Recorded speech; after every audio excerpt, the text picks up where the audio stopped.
அகிலமெங்கும் உள்ள அன்பு தமிழ் நேயர்கள் அனைவருக்கும் பரம்பரை ஜோதிடர் உங்கள் மனோ பாலாஜியின் அன்பான வணக்கம். ரிஷபராசி அன்பு நேயர்களுக்கு இந்த 2024 பிப்ரவரி மாதத்தில் நவகிரகங்களால் எந்த அளவுக்கு ஒரு மேன்மையான நன்மைகள் நடக்கப் போகுது அப்படிங்கிறத பற்றி தாங்க இந்த பதிவில் இப்போ நம்ம பார்க்க போகிறோம். முதலாக பார்க்குறவங்களா இருந்தீங்கன்னா சப்ஸ்கிரைப் பண்ணி பெல் பட்டன் அழுத்தி ஆல் ஆப்ஷன் கொடுங்க. ரிஷபராசி அப்படின்னு சொன்னோம்னா ரிஷபத்துக்கு அதிபதி சுக்கிர பகவான், காலச்சக்கரத்தில் 2வது ராசியான ரிஷபராசி. இந்த ரிஷபராசியில் பிறந்தவங்க நேர்மை, அன்பு, உண்மை, ஆடம்பரம் சம்மந்தப்பட்டதை அதிகமாக விரும்புவீங்க. கௌரவமாக வாழணும்னு நினைப்பீங்க. குறிப்பாக சொல்ல போனோம்னா எந்த ஒரு கடையில் போய் ஒரு பொருள் வாங்கினா கூட நல்லதாக வாங்கணும், இல்லைன்னா வாங்காமல் இருக்கணும் அப்படின்னு நினைக்கக்கூடியவங்க தான் ரிஷபராசியில் பிறந்தவங்க. ஆனால் இந்த நிலையில் இருக்கக்கூடிய உங்களுக்கு இந்த பிப்ரவரி மாதத்தில் நவகிரகங்கள் அமைப்புகள் பார்த்துட்டோம்னா 5ஆம் இடத்தில் கேது பகவான், 8ஆம் இடத்தில் செவ்வாய் பகவானும் சுக்கிர பகவானும், 9ஆம் இடத்தில் சூரிய பகவானும் புதன் பகவானும், 10ஆம் இடத்தில் சனி பகவானும், 11ஆம் இடத்தில் ராகு பகவானும், 12ஆம் இடத்தில் குரு பகவானும். இதுதான் கிரக அமைப்புகள். இதில் 4 கிரகங்கள் அப்படின்னா மாத கோள்களான செவ்வாயும் சுக்கிரனும் சூரியனும் புதனும், இந்த 4 கோள்களும் மாத கோள்களான பயிற்சி ஆகுதுங்க. முதல்ல பார்த்தோம்னா 5ஆம் தேதி தனுசத்திலிருந்து செவ்வாய், அதாவது மகரத்திற்கு பயிற்சி ஆகுதுங்க. தனுசத்தில் இருக்கக்கூடிய சுக்கிர பகவான் மகரத்தில் இருந்து, அதாவது 11ஆம் தேதி பயிற்சி ஆகுதுங்க தனுசிலிருந்து மகரத்துக்கு. சூரிய பகவான் மகரத்திலிருந்து கும்பத்துக்கு 13ஆம் தேதியும், புதன் பகவான் 19ஆம் தேதி மகரத்திலிருந்து கும்பத்துக்கும் பயிற்சி ஆகுதுங்க. இந்த நிலையில் பெயர்ச்சிகள் இருப்பதால் உங்களுடைய பிப்ரவரி மாதத்தை பொறுத்த வரைக்கும் உங்களுடைய ராசிக்கு ஒரு மேன்மை யோகம் எப்படி இருக்குது அப்படின்னா கண்டிப்பாக ஒரு நன்மைகள் நடக்கக்கூடிய வாய்ப்புகள் உண்டு. 9ஆம் இடத்தில் இருக்கக்கூடிய சூரிய பகவானால் அரசாங்க சம்பந்தப்பட்ட விஷயங்கள், தடப்பட்ட விஷயங்கள், இது எல்லாமே ஒரு பலன்கள் கொடுக்கக்கூடிய நன்மை உண்டு. 10ஆம் இடத்தில் இருக்கக்கூடிய சனி பகவானால் தொழிலில் மேன்மை அடைவீங்க, மாற்றங்கள் அடைவீங்க. காரணம், கடந்த காலத்தில் அவ்வளோ கஷ்டப்பட்டுட்டீங்க. எவ்வளோ கஷ்டம்னா சொல்ல முடியாத சிரமங்கள், பாதிப்புகள், தொழிலில் விரயம், நஷ்டம். நீங்கள் எவ்வளோ ஒரு பெரிய அளவில் நீங்கள் ஆடம்பரம் லக்ஸரியான நீங்கள் தொழில் பண்ணிகிட்டு இருந்தாலும் அந்த தொழிலில் சிக்கல் பட்டு இன்றைக்கி தொழிலே பண்ண முடியல, தொழிலே சரியான முறையில் செய்ய முடியல, தொழிலில் என்னால் நடத்த முடியல, தொழில் போகிறதுக்கு விருப்பம் இல்லை, வெறுப்பாக இருக்குது அப்படிங்கிற ஒரு நிலை கண்டிப்பாக உங்களுக்கு வந்திருக்கும். காரணம் என்னென்னா தொழிலில் நீங்கள் யாரை நம்புறீங்களோ அங்கே மோசங்கள் நடக்கும். யார் எதிர்பார்க்குறீங்களோ ஆரம்பம் நல்லா இருக்கு, முடிவு சரியில்லை. கூட வர்றவங்களால குழப்பங்கள் ஏற்படும். ஒருத்தர் உங்ககிட்ட வேலை செய்கிறாங்கன்னு வச்சிங்களேன், கூட இருந்து குழி பறிக்கிறது தாங்க ஆச்சுங்களா. நல்லா இருந்தாங்க, இப்போ பார்த்தா ஆப்போசிட்டாக செயல்படுறாங்க, சரியில்லை, நிரந்தரமாக இருக்க மாட்டேங்கிறாங்க. கரெக்டாக ஆர்டர் வரும்போது ஆள் வர்றதில்லை, ஆள் வரும்போது ஆர்டர் நம்ம நேரம் பார்த்தா சரியாக கிடைக்கிறதில்ல. சொன்ன நேரத்தில் வாக்குறுதியில் கரெக்டாக செஞ்சு முடிக்கக்கூடியவங்க நீங்கள், ஆனால் இப்போ செய்ய முடியாது. குறிப்பாக சொல்லப்போனால் ரிஷபராசி நேயர்கள், அதாவது இரும்பு, இயந்திரம், வண்டி, வாகனம், ஆடம்பரம் சம்மந்தப்பட்ட தொழில்கள் நீங்கள் அதிகமாக பண்ணுவீங்க. ஆனால் அந்த தொழில் எப்படி இருக்குதுன்னா முதல்ல இருந்த கொஞ்சம் கொஞ்சமாக கஷ்டப்பட்டு பாடுபட்டு நல்ல ஒரு நிலைக்கு, நல்ல ஒரு பொசிஷனுக்கு வந்தங்க. ஆனால் இப்போ பார்த்தோம்னா அந்த தொழில் அப்படியே கீழே இறங்கிட்டே போயிட்டு இருக்குதுங்க, சரி வர மாட்டேங்குது, எது தொட்டாலும் முடக்கமாக இருக்குது, பணம் போட்டால் எடுக்க மாட்டேங்குது. இங்கே ஒரு பக்கம் கடன் வாங்கி போட்டு கடைசியில் இதுலேயும் போட்ட முதல் எடுக்க முடியல, வாங்கின கடனை கட்ட முடியல, வட்டி கட்டுறதா, குடும்ப செலவு பார்க்குறதா, தொழிலுக்கு முதலீடு பண்ணுறதா, என்ன செய்கிறதுன்னு தெரியலிங்க. அப்படிங்கிற ஒரு நிலையெல்லாம் சில பேருக்கு ஏற்பட்டுருக்கும். அதிலிருந்து மீண்டு வர்றதுக்கு இன்னும் எக்ஸ்ட்ரா ஒன்று பண்ணலாமா, எக்ஸ்ட்ரா ஒரு தொழில் பண்ணலாமா அப்படின்னு நினைப்பீங்க. கடைசியில் அது பண்ணலாம்னு நினச்சா அது இப்போ பண்ணலாம், அப்போ பண்ணலாம்னு அப்படியே தாமதமாகிட்டு இருக்கும். பழைய தொழிலும் சரியாக ஓட மாட்டேங்குது, புது தொழில் பண்ணலாம்னு நினச்சாலும் அதுவும் முடிய மாட்டேங்குது. எங்கேயாவது ஒரு பணம் எதிர்பார்த்தாலும் வரமாட்டேங்குது. நீங்களே கொடுத்த பணம் 4 பக்கம் இருக்கும், ஒரு பக்கம் வந்தால் கூட போதும்னு எதிர்பார்ப்பீங்க, அது வரமாட்டேங்குது. கொடுத்துறேன்னு சொல்லுவாங்க, பார்த்தா இந்த வாரம் அடுத்த மாதம் லேட் ஆகிட்டே போகும். மீறி பேசுனா சங்கடம், சலிப்பு, பிரச்சனை வந்துடுமோ, கொடுத்தும் கெட்ட பேர் ஆயிருமோ அப்படிங்கிற ஒரு நிலை. நீங்கள் வாங்கின பக்கம் எப்படி இருக்கும், நெருக்கடியாக இருக்கும். நெருக்கடினா எப்படின்னா என்னவோ நம்பிக்கையே இழந்த மாதிரி பேசுவாங்க. அதனால் 4 பேருக்கு தெரிஞ்சிருமோ, ஏன்னா கௌரவமாக வாழக்கூடியவங்க. நான் முதல்ல சொன்ன மாதிரி எப்போவுமே நீங்கள் இருக்கிற இடம் தெரியாமல் ஒரு இருப்பீங்க. எப்படின்னா, இருக்குதுன்னு நீங்கள் வெளியே காட்டிக்க மாட்டீங்க, இல்லைன்னு வெளியே காட்டிக்க மாட்டீங்க, ஒரு சமமாக இருந்துக்குவீங்க. மதிப்பு, மரியாதை, அந்தஸ்து எந்த நேரத்துலையும் தன்மானத்தை இழக்கவே மாட்டீங்க. அந்த ராசியில் பிறந்தவங்க தான் ரிஷப ராசி. ஆனால் அப்படியாப்பட்டவங்களுக்கு இன்றைக்கி என்ன, இது ஒரு போராட்டமாக இருக்குது. இந்த நேரம் இதிலிருந்து நம்ம மீண்டு வர முடியுமா, தப்பிக்க முடியுமா? நாம் ஒரு காலத்தில் அடுத்தவங்களுக்கு பணம் கொடுத்துட்டு இருந்தோம், இன்றைக்கி அடுத்தவங்க கிட்ட நாம் வாங்கிக்கிட்டு இன்றைக்கி அவங்களுக்கு கொடுக்க முடியாமல் தவிக்கிறோம். கொடுக்கணும்னு மனசு இருக்குது, கொடுக்க முடியல. பார்த்தா நமக்கு எல்லாமே நம்பின பக்கத்தில் இருந்து எல்லாமே போராட்டம். ஒரு காலத்தில் பார்த்திங்கன்னா ரிஷபராசி நேயர்கள் உண்மையிலேயே அடுத்தவங்களுக்காகவே நீங்கள் வாழ்ந்துருப்பீங்க, குடும்பத்துக்காக. இன்றைக்கி ஒரு அண்ணன் தம்பி, ஒரு அக்கா தங்கச்சி இருக்கிறாங்கன்னா அவங்களுக்காக நீங்கள் எவ்வளவோ முயற்சி பண்ணியிருப்பீங்க, உழைச்சிருப்பீங்க, கரை சேர்த்துருப்பீங்க, ஒரு நல்ல பொசிஷனில் உருவாக்கியிருப்பீங்க. ஆனால் இன்றைக்கி எப்படின்னா, நீங்கள் தனிமரமான ஒரு சூழ்நிலை.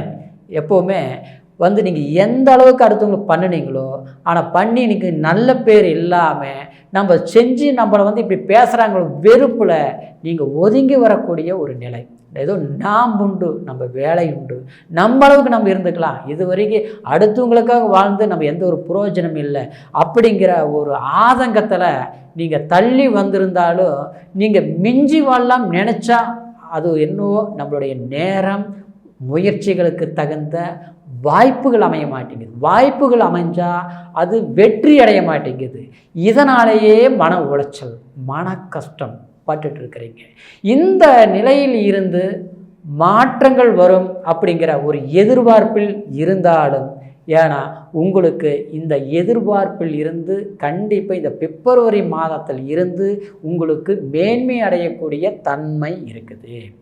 12ஆம் இடத்தில் இருக்கக்கூடிய குரு பகவானால் உங்களுக்கு சுகஸ்தானத்தை 4ஆம் இடத்தை பார்க்கறதுனால மன அமைதி கண்டிப்பாக ஏற்படும். வீடு சார்ந்த பிரச்சனைகள் குறையும், வீட்டு பிரச்சனைகள் குறையும், பொருளாதாரம் பலப்படுத்தக்கூடிய நிலை ஏற்படும். 10ஆம் இடத்தில் இருக்கக்கூடிய சனி பகவானால் கண்டிப்பாக தடப்பட்ட தொழில், அதாவது தொழிலில் சரியாக அமையாத ஒரு நிலையில் இருந்து நீங்கள் இப்போ சிறப்பாக செய்யக்கூடிய ஒரு நிலை உண்டாக்கும். தொழில்னால் மேன்மை அடைவீங்க. 11இல் இருக்கக்கூடிய ராகு பகவானால் தனம் லாபம் மேன்மையை கொடுக்கும். திடீர் அதிர்ஷ்டம் வரும், திடீர் புகழ் வரும். வெளியூர் வெளி பிரயாணங்களால் நன்மைகள் கண்டிப்பாக ஏற்படும். அந்த முயற்சிகள் இது வரைக்கும் முடியாததெல்லாம் இனிமேல் முடியும். முயற்சிகள் பண்ணுங்க. வெளியூர் போகக்கூடிய பயணங்கள் நன்மையை கொடுக்கும். வெளியூர் போய் சில பேருக்கு பிரச்சனைகள் இருக்கும், வேலையில் பிரச்சனைகள் இருக்கும். அந்த பிரச்சனைகள் எல்லாமே கண்டிப்பாக தீரக்கூடிய ஒரு நேரமாக இருந்து தொழிலில் வேலையில் ஒரு மேன்மையை அடைவீங்க. அந்த நன்மைகள் கொடுக்கும். வியாபாரம் செய்கிறவங்களுக்கு வியாபாரம் மகிழ்ச்சி கொடுக்கும், வியாபாரம் லாபகரமாக உங்களுக்கு முடியும். தொடர்புகள் ஏற்படும், பழக்க வழக்கங்கள், பெரியவங்களுடைய தொடர்பு பழக்க வழக்கங்களால் வியாபார விருத்தி ஆகும், இதெல்லாம் வரும்.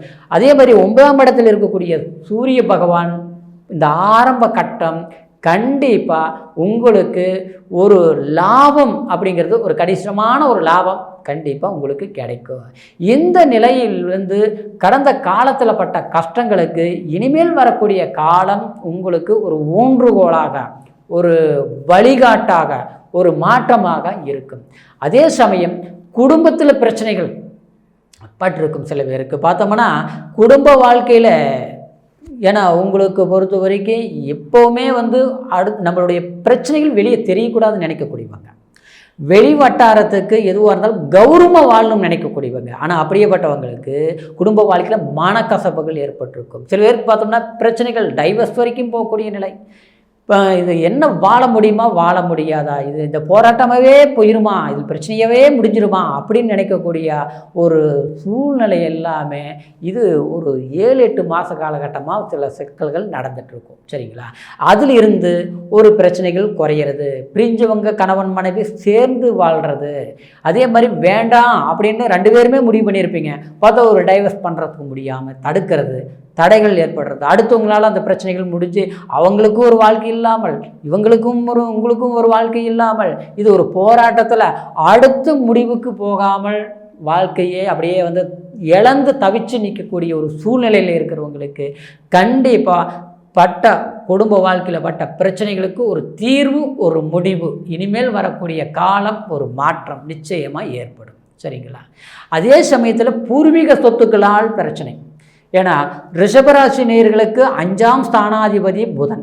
அந்த புதன்னா ஈஸியாக நீங்கள் சில சிக்கலில் சிக்கிக்குவீங்க. ஒரு கையெழுத்து போடுறதுல, அன்பாக நம்பி ஏமாறுறது, அதே மாதிரி இவங்க பேரில் தானே இருக்குது அப்படின்னு நினைக்கிறது. அப்புறம் ரொம்ப சம்பாரித்து கஷ்டப்பட்டு கடினமாக உழைச்சி கஷ்டப்பட்டு சம்பாரித்து ஒருத்தரை நம்பி இடம் வாங்குங்க, பணம் பத்திரமா வைங்க, ஏதாவது ஒன்று வாங்கி போடுங்க அப்படின்னு வெளியூர்லேருந்து பணம் அனுப்புறது, கொடுக்கறது.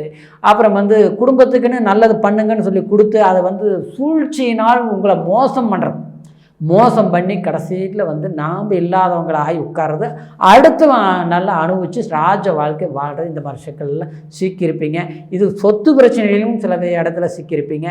இந்த மாதிரி பிரச்சனைகள் எல்லாமே கண்டிப்பாக தீரக்கூடிய ஒரு காலகட்டமாக அமையும். ஏன்னா 5ல் கேது இருந்துட்டால் இடமாற்றங்கள்னால, பூர்வீக சொத்துக்கள்னால அதனுடைய குழப்பங்கள், இருந்த குழப்பங்கள் தீரக்கூடிய ஒரு காலகட்டமான ஒரு அமைப்பு இருக்கும். வீட்டில் சுப நிகழ்வுகள் நடத்தக்கூடிய வாய்ப்புகள் இருக்கிறதுனால சுப கல்யாணம், வீடு கட்டுறது, தடப்பட்ட வீட்டு வேலையை செய்யறதுக்கு உண்டான முயற்சிகள் எடுக்கிறது, இதெல்லாமே பண்ணுங்கள். இந்த பிப்ரவரி மாதம் உங்களுக்கு அருமையான மாதமாக, அற்புதமான மாதமாக அமையக்கூடிய ஒரு நிலை இருப்பதனால முயற்சிகள் தான் முக்கியம். அதுதான் முக்கியம். நேரம் நல்லா இருக்குதுன்ட்டு நம்ம அசால்ட்டாக இருக்கக்கூடாது. செய்யணும், நினைக்கணும், செய்யணும். கடந்த காலத்தில் முடியல, விட்டுருங்க. அது நேரம் அப்படி இருந்தது, இனிமேல் முடியும். முயற்சி பண்ணுங்கள், வெற்றியாக்கும். சரிங்களா? ரிஷபராசி நேயர்களுக்கு இது வரைக்கும் சொன்னது கோட்சார பலன். இந்த கோட்சார பலன் உங்களுக்கு இந்த கிரக அமைப்புகளால் இந்த அளவுக்கு கிடைக்கும் அப்படிங்கிறத பற்றி தான் நான் சொன்னது. ஆனால் அதே நேரத்தில் உங்களுடைய பிறப்பு ஜனன ஜாதகத்தில் எந்த அளவுக்கு பிறப்பு ஜனன ஜாதகத்தில் கிரக அமைப்புகள் இருந்தது, என்ன லக்னம், என்ன தசா புத்தி இப்போ நடக்குது அப்படிங்கிறத பற்றி ஒரு முறை உங்களுடைய ஜாதகத்தை ஒரு முறை பார்த்துக்கோங்க. சரிங்களா? ஏன்னா அதுக்கு தகுந்த மாதிரி பலன்கள் மாறுபடுறதுக்கு வாய்ப்புகள் இருப்பதனால உங்களுடைய ஜாதகத்தை தெரிஞ்சுக்கோங்க. நீங்கள் எங்கிட்ட பார்க்கணும்னு நினச்சிங்கன்னா கீழே இருக்கிற நம்பருக்கு ஃபோன் பண்ணி பிறந்த தேதி, பிறந்த நேரம், பிறந்த ஊர் இது 3ஐயுமே தெரியப்படுத்தி உங்களுடைய முழுமையான பலன் ஆன்லைன் மூலியமாகவே நல்ல பொறுமையான நேரத்தில் முழுமையாக உங்களுடைய ஜாதக பலன்களை தெரிஞ்சுக்கிட்டு என்ன யோகம் இருக்குது, எந்த அமைப்பு இருக்குது, எதை செய்யலாம், எதை செய்யக்கூடாது, எப்படி செஞ்சால் கரெக்டாக இருக்கும் அப்படிங்கிறது தெரிஞ்சுக்கிட்டு முயற்சிகள் பண்ணுங்கள். கண்டிப்பாக உங்களுடைய வாழ்க்கை அற்புதமான முன்னேற்றமாக செல்வாக்கு அமையும் அப்படிங்கிற ஒரு மன நிறைவோட, திருப்தியோட அடுத்த பதிவில் சந்திக்கிற வரைக்கும் நன்றி, வணக்கம்.